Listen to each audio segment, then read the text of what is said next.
Hello and welcome to the A&P. I am Alex Johansson and my co-host Patrick McCallum. Patrick, Hello, everyone. How are you getting on? we're having logical discussions about the state of the world. Let's get into it, brother. Heyo, Patrick, how you doing, bud? Not too bad at all, buddy. So we're back for round two, as I said, to finish off this arc. Yeah, arc 2 with Mr. Alexander Grace. We're backing up about 30-40 seconds to have it be a good crossover. And there was something I did want to mention on that space. I don't think we quite completed the concept, so we'll let this man cook, Right. and then we will get to work. Here we go. One child, 3 men, each paying child support in 3 separate states: New Jersey, Minnesota, and Maryland. The problem with this is the family law courts across counties and across states don't talk to each other. So this is a thing that can happen because jurisdictionally they don't check on it, right? And the men happens, actually, believe it or not, it actually happens in Europe as well. I've read of a case a while back where a lady from France was claiming child support in France, Spain, and Ireland. Oh, jeez. 3 different guys, or something like that. Yeah. Well, and it's not like the men know. It's like the men know to contact each other and go, "Hey, do you know so and so?" Yeah. Yeah, there's some. Yeah, she was living in Ireland. She was living in Ireland, and she was claiming, and it's the whole thing. It all came out because she was claiming lone parents in Ireland, but I think she went abroad, and somebody in the social welfare copter was going on. The whole thing just fell apart. Then it would, and it's not like these men know each other. That this individual is doing something that's absolutely scandalous, right? And it's the same in this case. Obviously, there's yeah. Still, sometimes in Europe, I think we forget how big the United States is as well. Oh yeah, it's kind of big. It's a little large, yeah. All right, so let's get back to it. What Ms. Radford did. She was getting $3,200 a month in total from them for over 6 years. Not 1, not 2, but 3 men investing emotionally and financially in a child they were told was theirs. I think that's the bigger crime here, right? You think over $200,000, by the way. Just to break that down. For sure. But the other thing is that these men are generating an emotional attachment to a child. Yeah. Any one of those 3 could be the father. It could be a 4th culprit out there. There could be a 4th fella, some Chad out there that did the work, and she blamed these other fellas because they're like, yeah, I got at her, so I must be, assuming that she is pure. But that's not a woman that's going to be in white. We'd be wearing white on her wedding day. She's got a neck tattoo and the whole 9 yards. Trust me.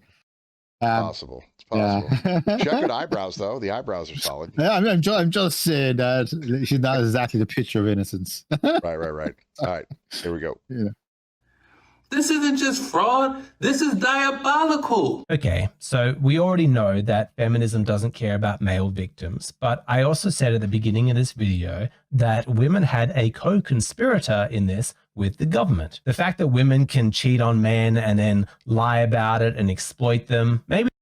Right, it means that the government has to be complicit in the action because the government is the one that takes the statement and then decides legislatively and then legally to perform actions, right? They wouldn't perform those. Can these gentlemen go into court and demand a DNA test in these jurisdictions? Well, for sure. Before they pay over. Right. But why didn't they do it? Well, because in some jurisdictions, if you've been on maintenance for 2 or 3 years, you can't stop the maintenance even if you're not the father. So they've generated a set of rules where the fella's like, after a while, gets a little uncomfortable, and he's like, yeah, I'm not sure. But by then it's too late. Or if you're married, it doesn't matter who the biological father of the child is. You're considered to be a single entity under the law if you're married.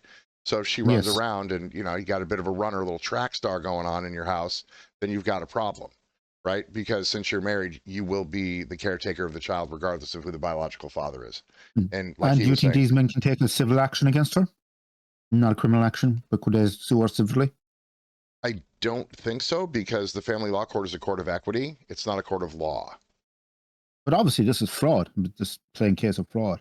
Not if the government. If she walked in and robbed their bank account. But that's different. Well, she is robbing their bank account. But the thing is the government is complicit because they want the money. They want someone to pay it, and whoever they can hit on first to pay it is the one, and then they're going to ensure that that individual is liable for it regardless. right? Wow. It is an uphill battle to retain an attorney, pay the money to fight these things, because then you have to have the financial wherewithal to do it, right? All she has to do is say a thing, and then you're stuck. I was stuck in some kind of a situation like that. Ended up costing me over $300,000 to retain an attorney and get custody. Wow. Yeah, it was insane. It was insane. And I had, you know, I had a life to we I think us in Europe kind of forget how expensive. Well, it is expensive over here as well, but not as expensive. Right. And one of the first functions is they do a thing called an income and expense declaration. So in divorces, dissolutions, and these kinds of things, like all the attorneys in the court know how much money is in play. Right. Yeah. And then they have I've had dealings with family courts myself in the past. Right. And yeah, we have exactly the same process. And in the state of California, they have a thing called a decimaster, which calculates the amount of time you spend with a child, as well as how much money you make and all those kinds of things. And a lot of times, because men are out working and doing work, they can't spend as much time with the child, so they get penalized even further. Right. So if you can only have the child on the weekend because you're working 5 days a week, right, then you're going to be held liable for that. Right. Yeah, we have exactly the same issues over here when it comes to our family court system. It's absolutely ridiculous because the men are always penalized, as you say, financially. Right. And a lot of the single mother advocates, especially in Ireland, they forget that they keep sprouting the figure that most single mothers are working. In my town, or where I'm living, I know quite a lot of single mothers from different jobs I've done over the years. And I can count in one hand of the hundreds I've ever met in my life. I can count literally on one hand how many of them actually work. Right. In the United States, a lot of them work, but they get stuck in service industry jobs where they can't even work a full schedule. Then they're stuck getting EBT and all kinds of other assistance because they can't get a full-time job. And if they had a full-time job, then they would have to pay someone to take care of their child. So the cost of childcare in the United States is so excessive. It is insane. Yeah, we have exactly the same. We have exactly the same issues over here. Exactly the same issues where they're caught in this trap, they call it. But yeah, it's the poverty trap. The other thing is that so when a man is out there making that money and doing that stuff, he obviously can't be with the child, right? He can't do that. So it's counted against him. Family court. Right. Yeah. So then you can actually legally perform these actions because it's been legislated, right? So since it's been legislated, that means that advantage has been taken away from men and gone toward women.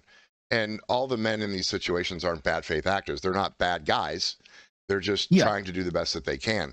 They're just stuck in a very awkward situation. Right. Well, and legally as well, emotionally. Oh yeah, for sure. But you can legislate what men are supposed to provide in a relationship. Protection, financial support, and all those things. It's difficult for the court to say, well, ladies, you have to be providing some kind of intimacy and care for the man who's taking care of your child, right? It's been divorced out of the situation. So it's not safe. And then statistically, it's not safe functionally.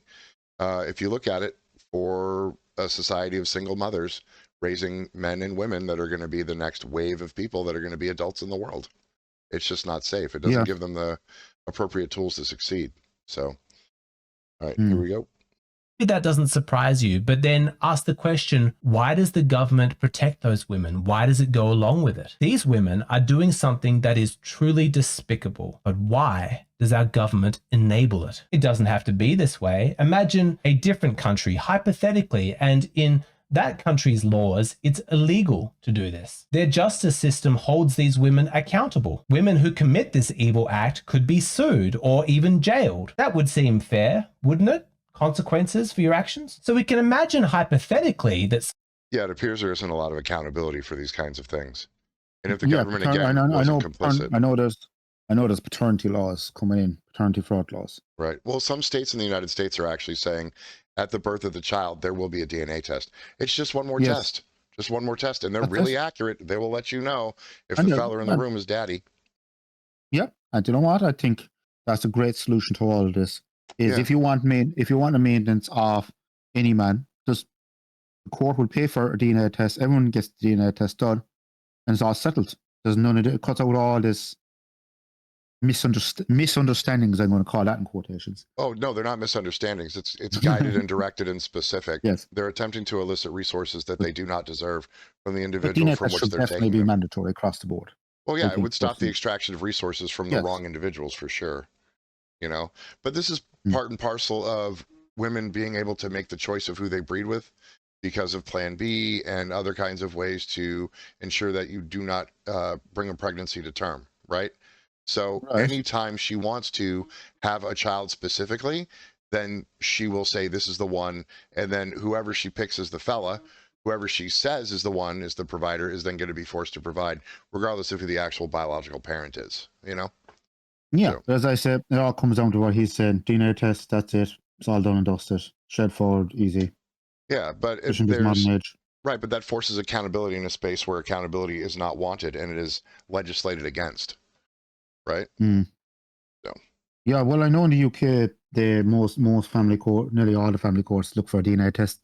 It's usually that, as they say, it's quick, it's simple. So there's no he said, she said, any of that kind of rubbish. DNA test speaks volumes. Oh yeah, Straightforward. she easy, can say done. whatever, but if that dude's not the dude, he's not the dude, and then you go get That's the it. right dude. And the story, move on then. We bring back accountability. All Nathaniel Hawthorne's going to hop back up. You know that. All right, Mm. here we go. Such a jurisdiction would exist. But then what is going on in our own countries? Why are governments doing absolutely everything they can to punish the victims in these situations and protect the awful women who committed this heinous act? Are you the father of the child? It seems like a pretty straightforward black and white question that can be answered by science, right? No. Apparently not. Apparently it's really complicated. The United States and other countries have a legal precedent known as the marital presumption. What this means is that if you are married to a woman and she gives birth to a child, de facto you are presumed to be the father of the child. So like I was saying before, a married couple is going to be one single entity under the law, and the presumed parent is going to be the male in the marital relationship, even if he isn't. Right. So Yeah, I've seen that argument in family court before.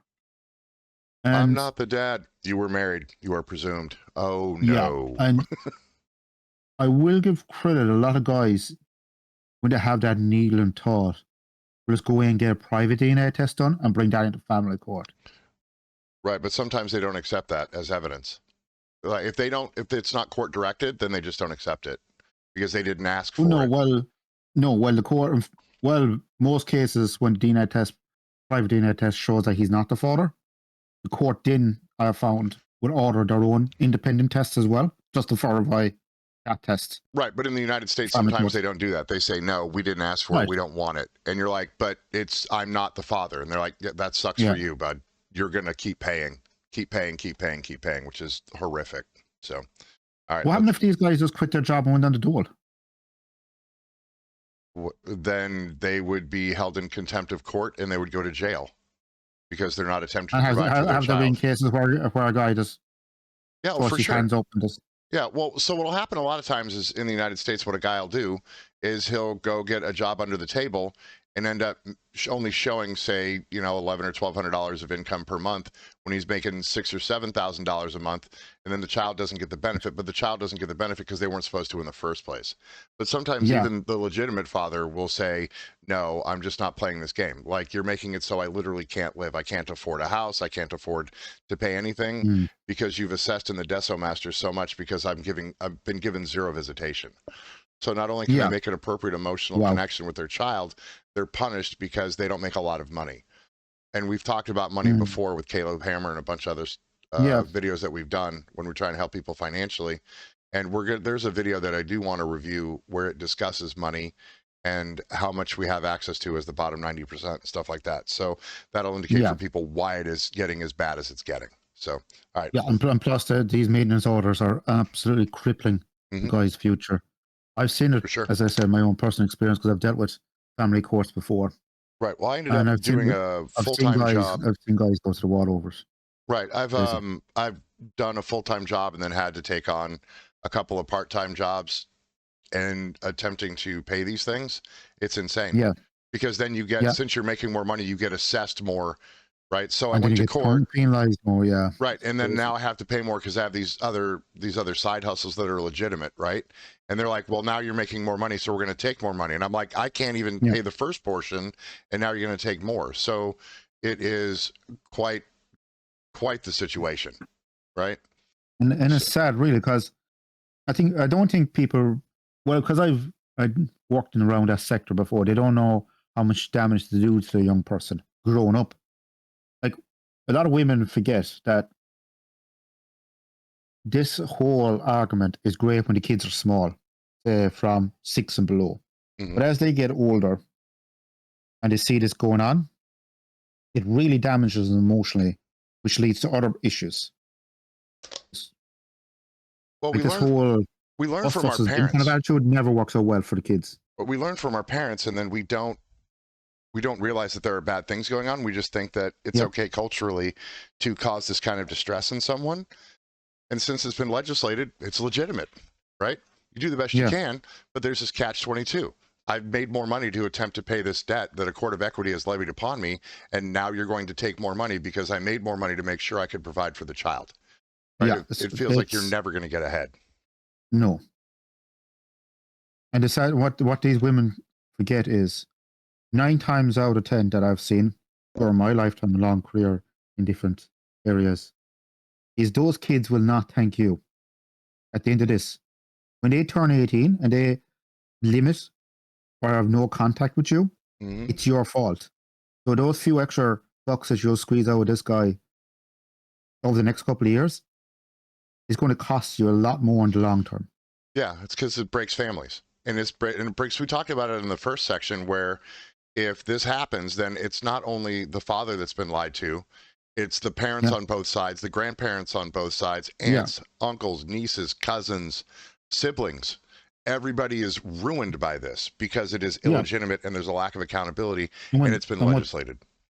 And the sad thing is, when these kids turn 18, like I've had mothers giving out, or Johnny and Mary never rings me anymore, or they're just too busy or whatever. You're kind of going, no, they don't ring you because of the bull, the BS you put them through. Right. 100%. All right, here we go. Yeah. You prove later that she lied, she cheated on you, and that a different man is the father of the child. That doesn't matter. The courts side with her. If she named you as the father, then your support has to continue. You're the victim. She's the one who did something wrong, and yet she is the one who is being shielded from accountability. Right. So it's they've perjured themselves. They have lied in court. But again, it's not a court of law, it's a court of equity, and that creates a massive problem. When you go into these courts of equity, there are massive, massive accusations of horrific wrongdoing. Yeah. I have no idea. We have exactly the same problem over here with our family courts. Because people I think people watch way too much Law and Order. Right. Family courts, you can say whatever you want inside. It's a closed court. So, as you say, anything can be said inside there. And there's no comeback. Oh, yeah, and they say some wild shit. Just wild. And you're like, why didn't you call the police? If this dude falsely imprisoned you or beat you or assaulted you, like, why didn't you call the local Gardaí and go, look, hey, check it out. This dude put his hands on me, or this thing. You know what I'm saying? But they don't. They just go into family law court and go, all these bad things happen. And I don't know. Why is the judge saying, where's the police report? You're lying. You're perjuring yourself. Why do you lack accountability in this? Why don't you not lie to court? Why are you attempting to extract resources by lying? It reduces the amount of time that the father gets with the child, which in the Decimaster is going to make it so he has to pay more money because his visitation is going to be either reduced to 0 or it's going to be like 2 hours a week of supervision. And on top of that, the father has to pay the supervisor, whatever that agency is, to provide someone to supervise the visitation. So that's more and more and more money. But that means the court is getting more money because that individual is paid more than their hourly wage, and that money just goes to the county, which in turn goes to the state. Like, it's bad. It's super bad. Yeah, it's crazy. Absolutely crazy situation. Yeah, it's the lack of accountability that's causing this problem. And again, DNA test. Just get a DNA test. I don't know why it is. That would be horrible. If my husband asked, I would divorce him. If you love your husband, Do the thing. If your husband has to ask you for a DNA test, I think that marriage is already over. My own personal opinion. Just saying. Right. But if you are strong in your relationship and your man is like, I'm a little concerned, you can be like, baby, I love you so much. I didn't do a bad thing. Let's just get the test. That's how much I love you and I trust you. And I want to make sure that you understand that I would not do this thing to you. Right? Yeah. I've seen as I said, I've seen a few guys who've been caught to rocking other men's cradles, as they say over here. And it's an awful situation when it does eventually come out. Right. It always comes out. We talked about it before. Like, men want to know that the person they're with is a loyal person, a loyal woman, if they're in that kind of relationship. Right? Exactly. Yeah. And it just breaks down the family structure if she's like, I'm going to get a divorce because you asked for a DNA. Take the test. Yes, look, DNA test will fix all these issues, as they say. And he can be like, you know what, baby, I do love you, and you didn't cheat, and now we can have a stronger relationship, as opposed to you attempting to extract resources from me for bearing another man's child, right? All right, here we go. I feel like a lot of people think that if you're proven not to be the father, that child support payments just stop and you go move on with your life or something. Oh, nay. The emotional component of being lied to about this is awful enough, but it also has very serious financial implications. There was a man in Canada who was the victim of paternity fraud, and he spent years paying for another man's child. After he found out that he had been lied to, he naturally asked to be freed from the obligation to continue paying money. The answer from the legal system was a very clear no. The motion was dismissed. And this is not an isolated case. This reflects a precedent in jurisdictions around the world. In some countries, they go even further. Earlier this year, in India, they legalized adultery for women. The courts found that if you are named as the father, you are not allowed to ask for a paternity test. The only circumstances when they would grant you permission to do so is if you can conclusively prove that you were physically separated, as in geographically distant from your wife at the time that the conception had to have taken place. If you were still living together while she was committing adultery, you have no right to prove that the child is not yours. It is the woman in this instance, the cheating, lying woman, who is being legally protected. Why? And the claim is always, well, this is to protect children. This is in the best interest of the children. Bullshit. How dare you speak on the behalf of children? And what the fuck kind of logic is that? What child wants to be lied to about who their father is? We know who this is really protecting. Women. But even that's too broad. That's too generous and too noble sounding, like protect the women. No, we're protecting lying, cheating, fraudulent women. The very worst women in society. That's who we're protecting. Why? The child is a victim. The biological father is a victim. The man who's been lied to is a victim. All of their extended families are victims. And yet, instead of protecting those people, the government wants to protect the lying women. Why? What's in it for them? Well, as it turns out, money. Daily reminder that the state gets reimbursed for a vast percentage of every child support made. So yeah, there's a big incentive to make any man pay. When a woman applies for state assistance, they literally look at that and go, wait, why is literally anybody else not paying this? So if you have a child, and at least in California, if you have the child with you and you are the woman who's the mother of the child and you go in for assistance, it is immediately granted. And whoever the biological father happens to turn out to be, if they haven't established that yet, or if the individual has already been established, they will pay back whatever assistance was handed out at whatever rate. All right. We have a different system. We have a very different system over here where you have lone parents payments, which is, by the way, really generous over here. I know single mothers listen to me right now will give out saying, oh, it barely makes ends meet, but it is very generous. If you just look up, say if you have 2 kids and you look up the benefit package just for a lady and 2 kids, you're looking at a benefit package of 50 grand plus a year. Right. That includes the medical and all the other kind of coverages that are involved in that. So that's about $65,000, roughly €50,000, about $65,000. Well, if you look at it, she's not going to get a job that makes that much money. So it's a poverty trap. Oh, not right? a hope. Not a hope. Yeah. So she could get on assistance and get the equivalent of 50 to 65 euro, right? 50 to 65,000 euro, or get a job making 30. Why would you make that decision? That seems. And she would lose her medical card. She would lose all her council benefits, everything. 100%. we kind of pay the single mothers in Ireland not to work. Yes. The same thing in the United States. Section 8 housing, Medicare, Medicaid, and money. And by the way, they can also get maintenance on top of that. It does not affect those benefits. It does affect our benefits, but very minuscule. Right. So in the United States, they do a strange thing where they will assess the penalty against the male for any assistance given. So let's say that she got $1,000 a month plus medical plus some housing. Yeah. Like the male would be responsible to pay for all those things on the back end. Once they've established who the man is, or they just start sending him the bill. Hey, we gave the mother of your child $2,600 in total this month in maintenance and support, so you have to pay that back. You don't have a choice. And then when you attempt to generate a court date, hold on. Yeah, when you attempt to generate a court date, until that court date, you will be responsible to pay that penalty back. You must pay all of it. And then if you go to court, you might have to pay your lawyer $5 or $10 grand to be told that no, it doesn't matter, you're still going to pay it. So not only did you pay your lawyer $5 or $10 grand, you're not paying $2,500 a month for all the maintenance on the child, and the child is not going to have an appropriate emotional relationship with the father because they're fighting over money. All right. Yeah, it's just it's insane. It's a tumble down effect that is insane. Yeah, we're completed opposite system over here. I've come across situations where the father, by the time he's paid his maintenance, paid everything, is working out about not even a fraction of close what the woman he's supporting is getting up to date. For sure. So we have completely an opposite situation over here. Here we go.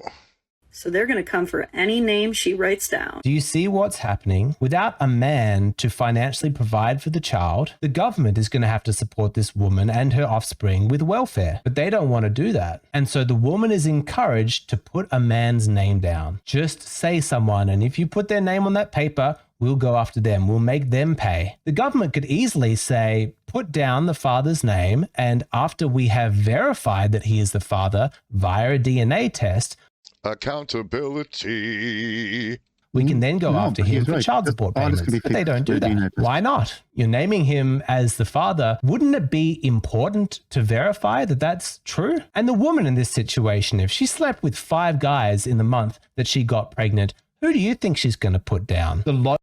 The best provider in the group. Yes. Whoever's got the best job. Yeah, for sure.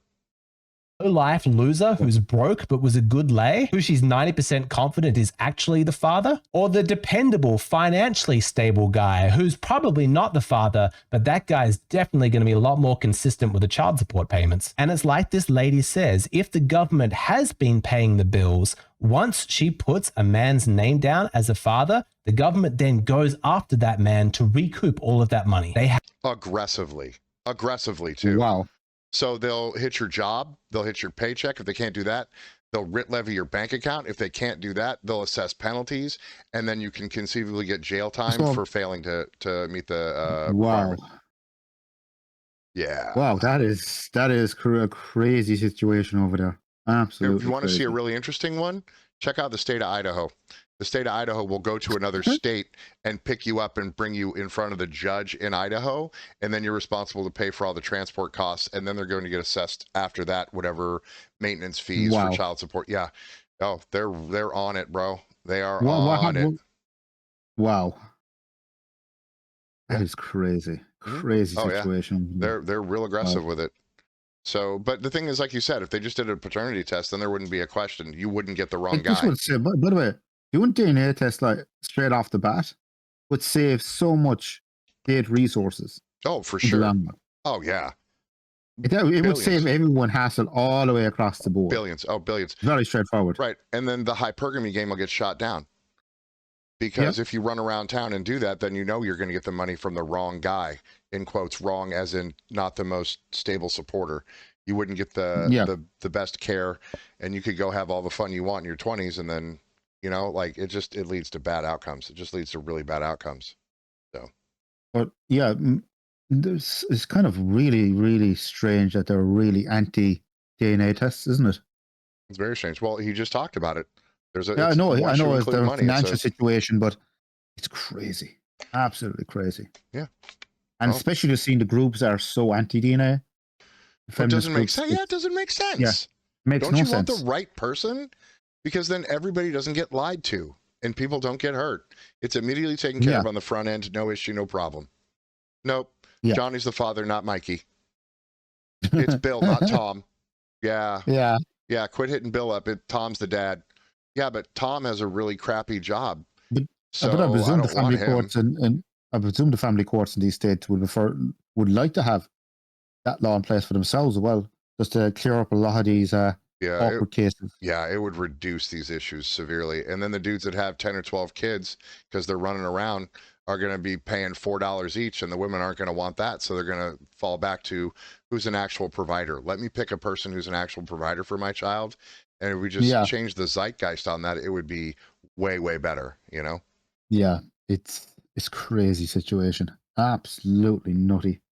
Have a financial incentive in this. You combine this with the overall agenda to just protect women at all costs and heap more and more onto men. Also, with the context that men have limited to no recourse to get out of this arrangement, to actually assert their rights. And the whole thing, this whole arrangement, this conspiracy is just unforgivably evil. So what it is it's forced, right? There's force behind it. If you don't do the thing, you will be assessed penalties. Because if you don't do the thing, you will go to jail. As he was saying there, it comes down to a massive financial reason, because the state doesn't want to be lumped with the bill. Right. Pretty much, they don't. They don't want to be supporting hundreds of thousands of single mothers. They don't. They don't want that financial responsibility. Right. They don't want to. It's crazy. So what they're doing is, as he's saying, nailing anybody who comes up, and anyone can be named. Well, they're allocating enforcement resources, right? Like use of force, like you will do the thing. And you're like, but I was lied to. Doesn't matter. But I don't want to pay $10,000 for an attorney. That sucks. Find the money. Yep. Right? Just, do better, be better. But I didn't have any control of the situation. And it's not one of those things where you can't control it. You must accept it because you were lied to. Someone perjured themselves. Someone did a bad thing. Right? And that's not acceptable behavior. That's not what adult people in society, especially with humans, we're social creatures. Like, you should not be doing this. It is reprehensible, right? It is awful because it breeds an awful lot of resentment. Because I've seen a lot of angry men after family court. Yeah. And sure. And then women turn around and say, "Oh, he doesn't spend any time with the child." And I said, I snapped. I did snap at one lady. I said, "What do you expect? You dragged him through court for 10+ years, nailed him to the wall every 5 minutes. And now you're surprised he's walked away for good?" That's the appropriate response. Yeah. If you continue to hurt me, I will not stay here. Yeah, he didn't. Right? He still paid his maintenance. I give him credit where credit is due. He paid his maintenance every month, right up. But in that instance, didn't have to. In that instance, she's a bad faith actor. And emotionally, he just walked away. He literally moved to another county, up to the other end of the country. Right, but the thing is, she's a bad faith actor and is. Oh yeah, and then she played victim. Yeah, then she played victim.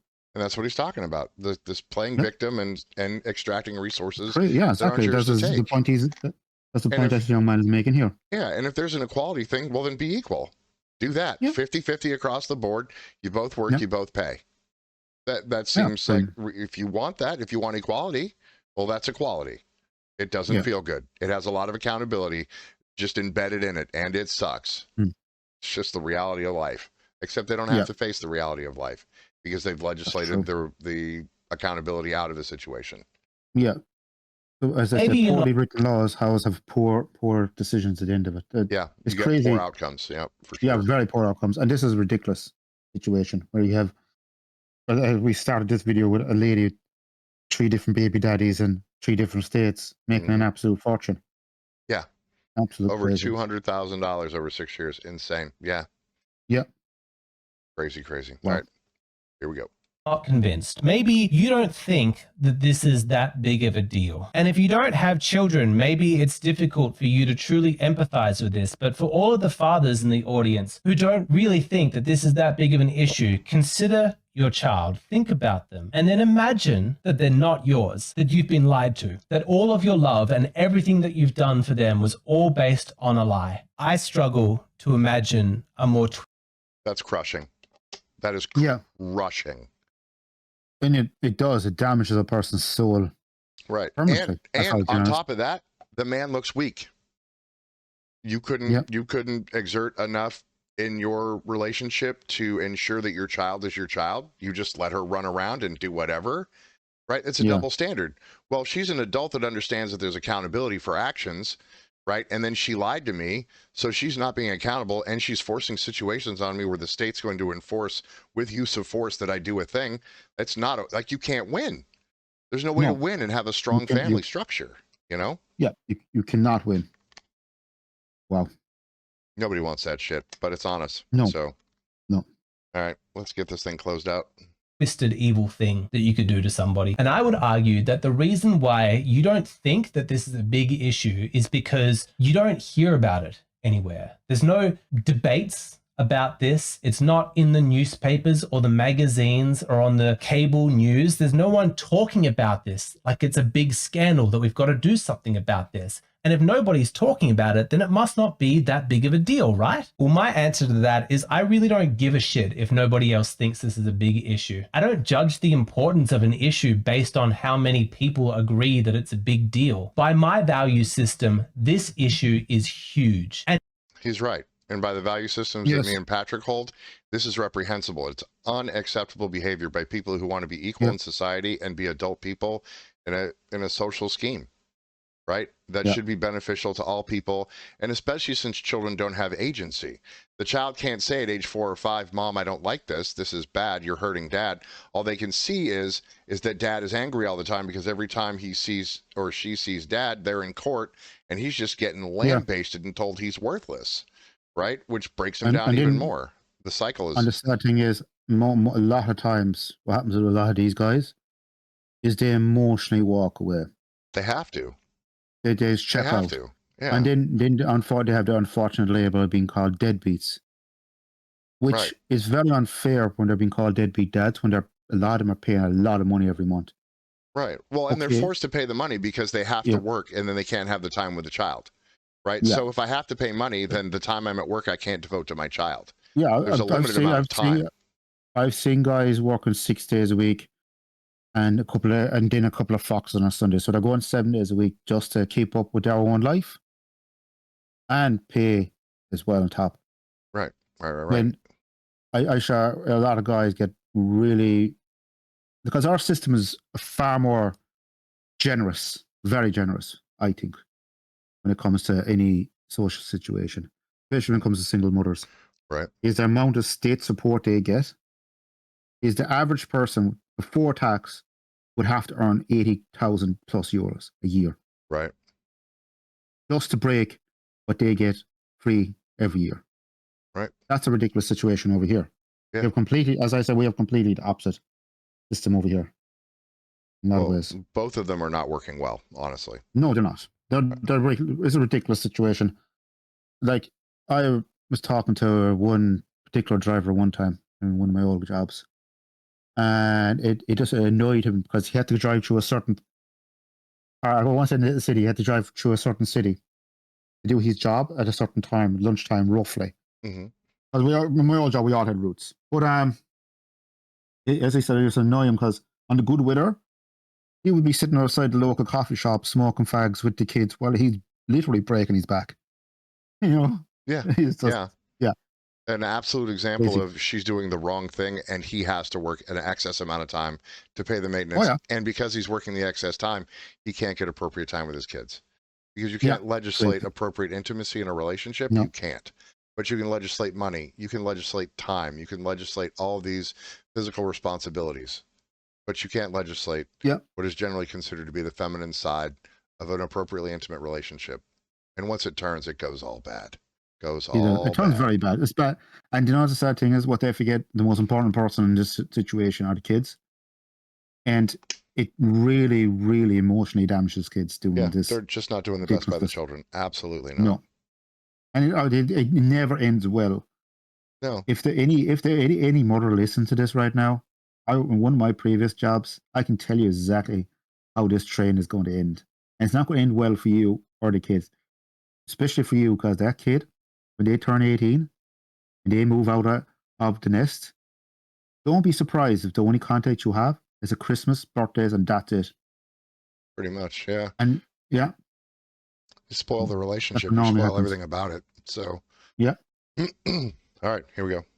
And it's criminal that more people aren't talking about it. And I can understand why the feminists and the government and the dishonest women, they don't want this to be an issue. But why should we let them dictate what's important? I encourage you to talk about this issue as often as you can, loudly. Bring it up in conversations. Write to your elected officials and ask them what their stance is. We need to demand mandatory paternity testing done at birth. And in addition to talking about this, you need to be smart. You need to protect yourself. I advise any male that I know to get yourself a DNA kit and swab that child's mouth, because you'd be surprised just how many of those kids belong to another man. I'm not surprised. Yeah. Women do this all the time. I'm a woman. I hear what's going on. I continue to be shocked at how successful women have been at monopolizing the discussion around reproductive rights, as though the only topic of concern in that area is abortion. And regardless if you're pro-choice or pro-life, don't you find it strange that that's the only thing that gets talked about? Not the fact that men have no say whether she gets an abortion or not. Zero. Man's child can be killed by a woman and he has no recourse to stop it. Or he might want an abortion because they never agreed to have children, but she goes through with the birth anyway, and now he's on the hook financially for 18 years. Where are his rights? We don't talk about discrimination against men in child custody. We don't talk about paternity fraud. And in some jurisdictions, mothers have the right to put their children up for adoption and the father cannot stop them. I know That's reprehensible. If you don't want that kid, I didn't know. I didn't realize that. I thought yeah. it was Oh, both parties that they agree.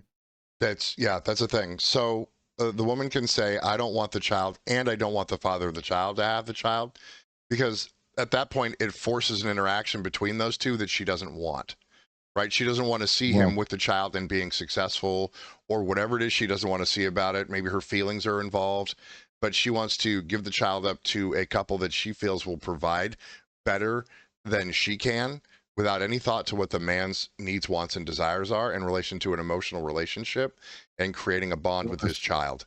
That is horrific.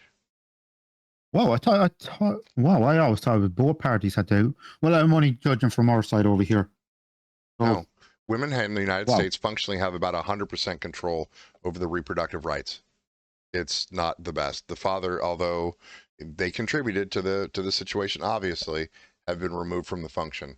But again, fathers can be bad faith actors as well. yes. Right? Attempting to exert control over women they're not in relationships that have their children, wild stuff like that. And that does need to be regulated for sure. Yeah. Right? Yeah. I'm working with some friends of mine that are going through that right now, and it's sad to watch, you know? But on the overall spectrum, because they have so much control, the women do, they can exert their will almost unilaterally, and it's unsafe for everybody. The incarceration rates for single mother children is astronomically high.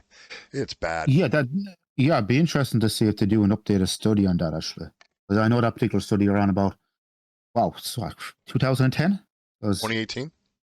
2018, is it? Yeah, I know it was a good few years ago. It'd be interesting to do a more modern study, say after lockdown and so on, how the... Oh, that has to be insane. That's I would really love to see that. If you can pull that up, make sure you put that in the first comment. I was just looking up. There seems to be no modern study.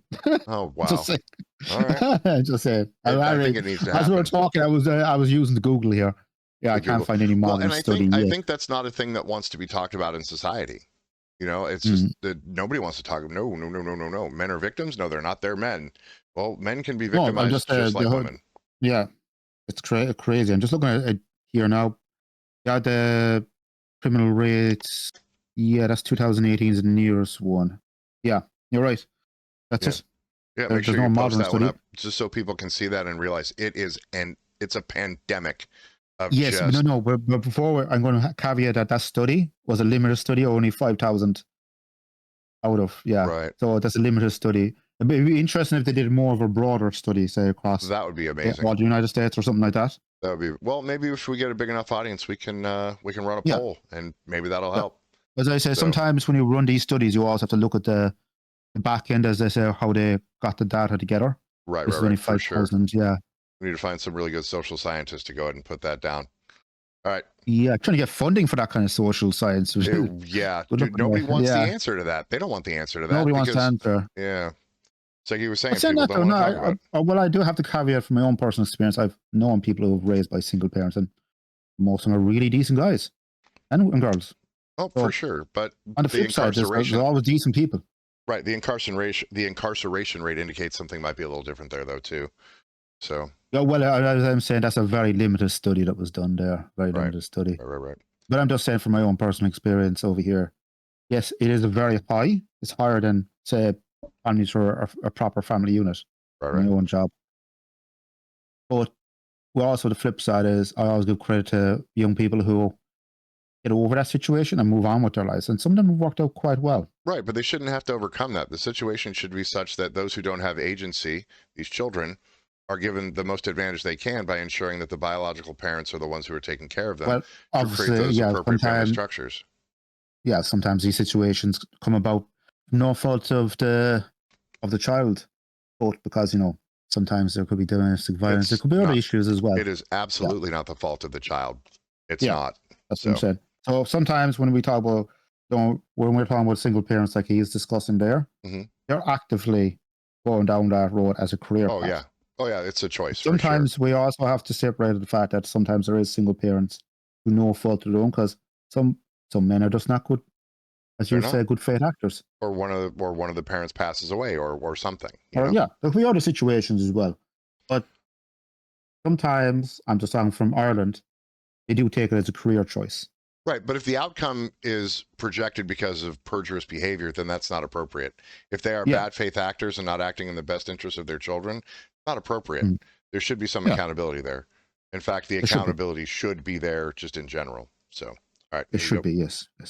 Know that this is different from what you have been told, but reproductive rights are a men's issue. Do not cede that ground to women. Do not let them monopolize that conversation. I have a new rule, which is that if a woman wants to discuss abortion with me, before I engage with her, the very first thing I do is I ask her, what is her position on mandatory paternity testing done at birth? I will only have discussions about reproductive rights in the greater context that places men at the forefront of the issue. About a month ago, I had a conversation with a young woman about this very topic, and it could have gotten heated because she was very fiercely pro-choice, and you could tell that she was spoiling for an argument. But after about 20 minutes, I had converted her into a male ally, and I had explained to her why reproductive rights is a men's issue. For the rest of this video, I want to go into detail about that conversation, about the techniques that I used to actually deliver a woman into this perspective.